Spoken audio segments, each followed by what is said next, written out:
Video like जरूर कर लीजिए और ऐसे वीडियो लगातार फ्री में पाने के लिए चैनल को तुरंत सब्सक्राइब कर लीजिए और बेल आइकन को जरूर टैप कर लीजिए ताकि आगे भी सारे वीडियो आपको मिलते रहे। यूट्यूब में फॉलो करते हैं तो प्लीज ये वाला फ्री टेलीग्राम चैनल जरूर ज्वाइन कर लीजिएगा। सारे नोटिफिकेशन सारे अपडेट यहीं पे आते हैं, ध्यान रखिए।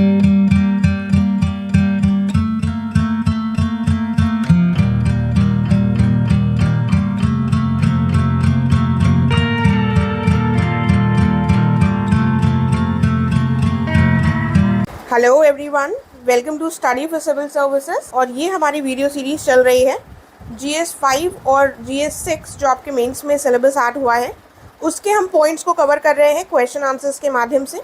और ये हमारी बाइलिंगुअल सीरीज़ है, अगर आप इंग्लिश मीडियम के हो या हिंदी मीडियम के, दोनों लोग ही इससे बेनिफिट ले सकते हैं। एंड इसको स्टार्ट करने से पहले मैं आपको बताना चाहूँगी कि आप हमारे पेड ग्रुप से जुड़ सकते हैं। यहाँ पर UPPCS के द्वारा कंडक्ट कराए जाने वाले एग्ज़ाम्स जैसे कि PCS, ROA, BAO, इन सभी के लिए पेड कोर्सेज अवेलेबल हैं। साथ में UKPSC, HCS, BPSC के द्वारा भी कंडक्ट कराए जाने वाले एग्ज़ाम्स के लिए पेड कोर्सेज अवेलेबल हैं। आप इन्हें ज्वाइन कर सकते हैं और इनका लाभ ले सकते हैं। इनसे संबंधित अधिक जानकारी आपको गिवन नंबर्स पर मिल जाएगी। और अगर आपने अभी तक हमारे फ्री टेलीग्राम चैनल को नहीं ज्वाइन किया है तो इसे जल्द से जल्द ज्वाइन कर लीजिएगा ताकि चैनल में से संबंधित कोई भी अपडेट आप तक आसानी से पहुँच सके।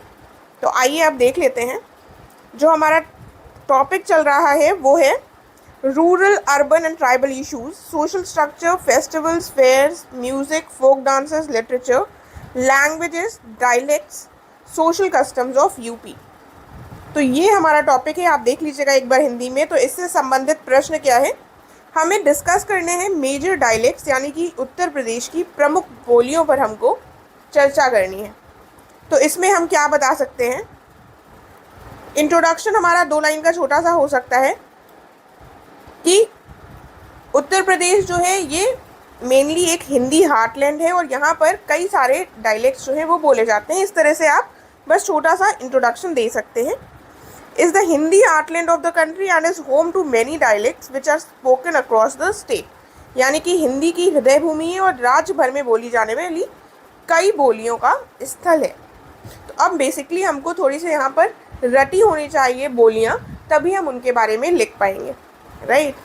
तो इनको आप लिख लीजिएगा या इसके नोट्स आपके पास होने चाहिए क्योंकि ये स्पेशली मेंशन्ड है हमारे सिलेबस के पॉइंट में, डायलेक्ट्स। तो मेजर डायलेक्ट्स क्या हो जाएंगे, सबसे पहले हो जाएगी खड़ी बोली, उसके बाद हो जाएगी ब्रज भाषा, फिर आ जाएगी बुंदेली, बघेली, भोजपुरी और कन्नौजी और अवधी। तो एक बार सबको हमने नाम देख लिए हैं, अब हम देख सकते हैं इनको, इनके बारे में थोड़े थोड़े पॉइंट्स पता होने चाहिए। तो जो खड़ी बोली है ये ओरिजिनल या फिर मूल नाम जो है इस खड़ी बोली का वो क्या है, कौरवी। और ये नाम इनको किसके द्वारा दिया गया था, राहुल सांकृत्यायन के द्वारा दिया गया था। खड़ी बोली के रूप में, खड़ी बोली के बेसिकली जो पहले कवि माने जाते हैं वो कौन थे, अमीर खुसरो। ठीक है, ये दिल्ली सल्तनत के टाइम पर याद करिए, उस समय पर हम देखते हैं कि अमीर खुसरो आते हैं। ठीक है, इनिशियल रूलर्स के समय पर हम इनको देखते हैं, यानी कि स्लेव डायनेस्टी के समय पर आते हैं और आगे चलकर ये कई सारे शासकों के समय पर अमीर खुसरो रहते हैं। तो अब आपके सामने एक क्वेश्चन है, ज़रा बताइएगा, प्रीलिम्स के पॉइंट ऑफ व्यू से इम्पॉर्टेंट हो जाता है कि अमीर खुसरो कौन से रूलर्स के समय पर आए थे और कौन से रूलर के समय तक ये रहते हैं, तो ये बताइएगा ज़रा। उसके बाद हम देखते हैं ये मुख्य रूप से पश्चिमी उत्तर प्रदेश में सहारनपुर, मुजफ्फरनगर, बागपत, बिजनौर, गाज़ियाबाद, मेरठ, संभल, मुरादाबाद, रामपुर जैसे ज़िलों में बोली जाती है। देखिए अब ये तो पॉसिबल नहीं है कि आप इन सब के नाम रटें, तो इसके लिए अगर आप यूपी का मैप देखेंगे और आपको यूपी का मैप अच्छे से पता होगा और आपको ये पता है कि मुख्य रूप से पश्चिमी उत्तर प्रदेश में बोली जाती है, तो पश्चिमी उत्तर प्रदेश के जो डिस्ट्रिक्ट्स हैं उनको आप यहाँ पर मेंशन कर सकते हैं।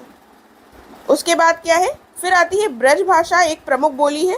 ब्रज भाषा जो है ये बेसिकली तराई क्षेत्र में प्रचलित है और इसकी उप बोलियाँ भी हैं कई सारी। उसमें कौन कौन सी आ जाती है, अंतर्वेदी, बुक्सा, भरतपुरी, दांगी, ये सारी इसकी उप बोलियाँ हैं। और ये ब्रज भाषा है तो ब्रज क्षेत्र में बोली जाती है। ब्रज क्षेत्र में कौन कौन से आ जाते हैं इलाके, आगरा, मैनपुरी, मथुरा, फिरोज़ाबाद, अलीगढ़, एटा, हासरत, बदायूं, बरेली जैसे जो ज़िले हैं वहाँ पर ये फेमस है। उसके बाद बुंदेली, बुंदेली का संबंध बुंदेलखंड से होगा, नाम से ही पता चल रहा है। ये राज्य के बुंदेलखंड क्षेत्र में फेमस है और जिसमें कौन कौन से जिले आ जाते हैं, झांसी, जालौन, हमीरपुर, महोबा, ये सारे जिले शामिल हैं। फिर आती है भगेली। भगेली बेसिकली भगेलखंड वाला जो क्षेत्र है वहाँ पर बोली जाती है और ये थोड़ा सा भगेलखंड का क्षेत्र जो है ये मध्य प्रदेश में है और थोड़ा सा उत्तर प्रदेश में है। तो उत्तर प्रदेश के कुछ हिस्सों में जैसे कि प्रयागराज, सोनभद्र, बांदा, फतेहपुर, यहाँ पर और हमीरपुर में ये भगेली जो भाषा है ये हमें प्रचलित दिखाई देती है। फिर आती है भोजपुरी। अब भोजपुरी के बारे में आपको पता है ये ईस्टर्न यूपी में प्रसिद्ध होगी क्योंकि भोजपुरी बेसिकली ज़्यादातर पूर्वी उत्तर प्रदेश में ही बोली जाती है। तो ये वाराणसी, जौनपुर, गाजीपुर, मऊ, बलिया, देवरिया, कुशीनगर, आजमगढ़, बस्ती, सिद्धार्थनगर, संत कबीर नगर जैसे जो ज़िले हैं वहाँ पर बोली जाती है। और हिंदी पट्टी में इसके बोलने वाले जो लोग हैं उनकी संख्या सबसे अधिक है। तो सबसे ज़्यादा अगर हम देखें कौन सा डायलेक्ट फेमस है उत्तर प्रदेश में तो वो हो जाएगा हमारा भोजपुरी। आगे देखते हैं कन्नौजी। कन्नौजी कन्नौज वाले क्षेत्र में बोली जाएगी। तो कन्नौजी जो है ये इटावा, फर्रुखाबाद, शाहजहांपुर, हरदोई, पीलीभीत, कानपुर इन सारे क्षेत्रों में फेमस है। ठीक है, तो मतलब ऐसा नहीं है कि केवल उसी क्षेत्र में बोली जाएगी, आसपास के जो उसके एरियाज हैं, डिस्ट्रिक्ट हैं, सब में बोली जाती है। फिर आती है अवधी। ये अवध क्षेत्र में बोली जाती है। इसमें कौन कौन से आ जाते हैं, कानपुर, उन्नाव, लखनऊ, बाराबंकी, रायबरेली, सीतापुर, लखीमपुर खीरी और अयोध्या जैसे जो एरियाज हैं वो सारे इसमें शामिल हैं। ठीक है, अब आपको लग रहा होगा कानपुर दो जगह आ गया तो कोई भाषा एक ही जगह थोड़ी ना बोली जाएगी। एक भाषा को हम बोल सकते हैं कई सारे डिस्ट्रिक्ट में, वैसे ही एक डिस्ट्रिक्ट में कई सारी भाषाएं भी बोली जा सकती हैं, राइट। तो इस तरह से हमने ये हमारा पूरा फैक्चुअल आंसर था और हमने बता दिया। अब आप इसका कंक्लूजन ऐसे लिख सकते हैं कि उत्तर प्रदेश अपनी कल्चरल डाइवर्सिटी के लिए फेमस है और यहाँ पर इसने कई सारी विभिन्न बोलियों को संजोकर रखा है। तो कुछ इस तरीके से आपका 2 लाइन में कंक्लूजन हो जाएगा। और अगर आप अपनी तरफ से प्रयास करना चाहते हैं तो आप थोड़ा सा कंक्लूजन कमेंट में लिखने का प्रयास कीजिएगा, तो फिर मैं उसको अपनी तरफ से देखने की कोशिश करूँगी।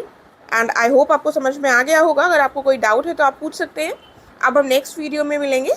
Thank you so much.